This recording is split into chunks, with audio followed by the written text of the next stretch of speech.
Hi, I'm Tim. Welcome to our channel and thanks for logging on. If you enjoy these videos, do me a favor and subscribe to our YouTube channel right here at Watchbox Reviews. I'd really appreciate it, and I promise to update daily. If you love this watch, you can see it and you can purchase it on our website, thewatchbox.com. And today we are discussing the Zenith El Primero Pilot Big Date stainless steel.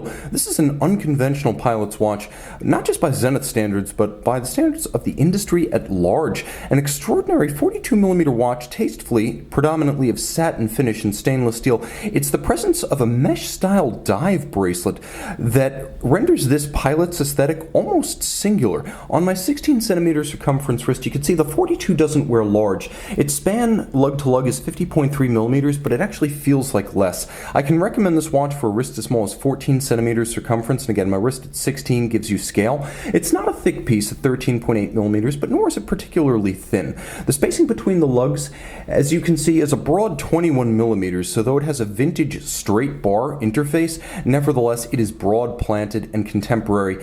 If you were to look at its silhouette alone, you'd swear it's a modern watch. The details take it back in time. Now, the bracelet is a wonderfully made piece that is incredibly comfortable. If you're familiar with this type of bracelet as seen on Doxas, Omegas, Breitlings, then you know exactly what it's like. The innumerable tiny links mean that you can't see through it. It's a pure phalanx of steel, beautifully polished. It's also incredibly supple, as the many tiny links give you the feel of a sort of textile or silk on the wrist rather than a chain made of metal. You can see the hardware is even metal, the strap minder in metal, the clasp, all of course stainless steel. It's a single fold deployment with trigger release, so that trigger release gives you a measure of security against accidental deployment. Also note that you have a combination of satin finish and polish, so this is a thoughtfully detailed component. Look for the details when you want to gauge total watch quality, because often that's where a lot of brands will cut corners. No such thing with Zenith. Now you can see one of the advantages of the pure steel bracelet construction is that, especially given the little gussets,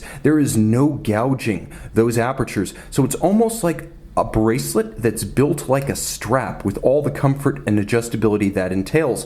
The straight bar link is very 1960s, so that aesthetic is welcome, again, because it sits inside a broad lug spacing that makes the watch look modern. The case flank, again, tastefully, longitudinally satin finished, and you can see there's a little bit of polish on the transitional bevel of the lug flank, as well as on the case ends between the lugs. The rest of the watch principally of satin finish, and that continues on the crown side. A few accents in high polish, vintage inspired, almost lozenge shape, rectangular pushers.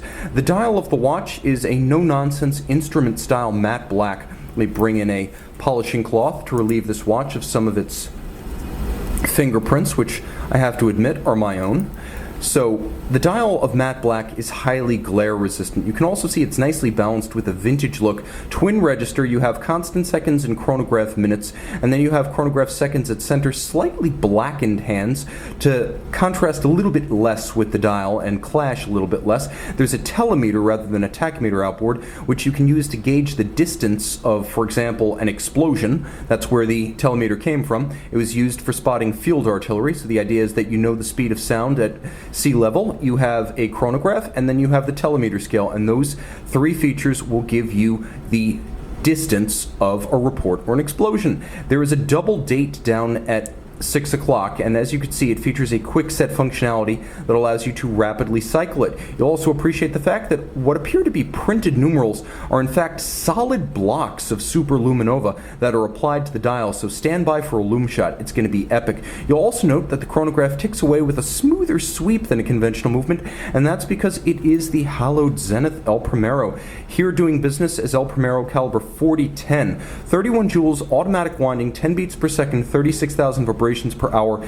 It is a robust column wheel chronograph, and you can actually see the column wheel right underneath my finger. It is a lovely and visible lateral clutch column wheel chrono. You can see the lateral clutch moving into and out of contact with the center driving wheel, and then of course you have the reset levers that act on the heart cams at center. So it's a big, open and visible 50-hour power reserve bidirectional automatic winding movement, water resistant down to 50 meters in this watch. The 31 joule caliber has that lovely 10 beat per second second double step cadence against the ear. It's quite nicely executed, even if much of the finish, admittedly, in this price point is machine executed. A good looking watch with a historic movement. Let's not forget that back in 1969, the El Primero was one of 3 calibers that broke cover almost simultaneously as the first automatic winding chronograph calibers. Well, the Heuer Caliber 11 and the Grand Seiko 6139 are long gone. The El Primero lives on. Why? It's just that good.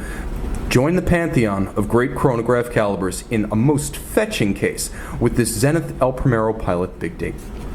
The numerals are solid blocks of Lume. Zenith El Primero Pilot Big Date by night. Note they lume the chronograph seconds hand. They should all have that.